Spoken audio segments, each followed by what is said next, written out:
subscribe. And hello to my all subscriber. Be safe and God bless. Hello!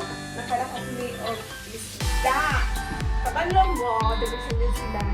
Breaking mahala ang isda. Palit na mo ng isa. $13. So, dili na nato i-cambio sa i-convert sa piso kay hindi na kakaon ng isda.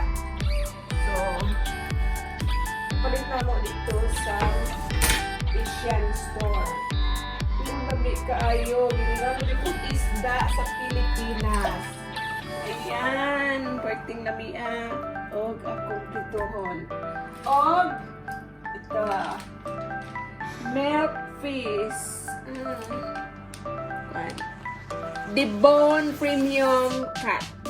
Made in made in Philippines.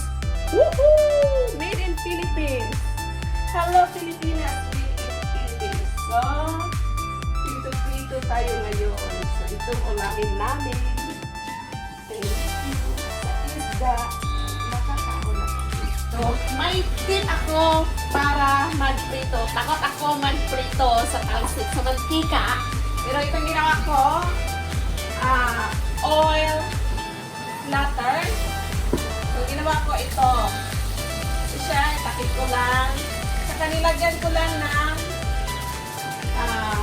paper towel para ang talsik ng mantika makontrol niya. So, ayan, tingnan nyo. So, oil flatter ang tawag nito. So, ito, flat. So, ayan. So, walang takot sa mantika. Huwag takpan. Kasi ang mangyayari, mag-moist, so lalong tatalsik. So, ang ginawa ko, oil flatter.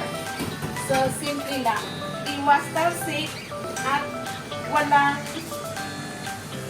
talsik sa labas. So, okay. So, tapos natin pritong bangus, pritong isda. At tingnan mo, malinis na malinis dahil walang talsik. Dahil sa oil flatter with paper towel. Paper towel. So, ito, makakontrol siya kasi i-absorb niya yung talsik ng mantika.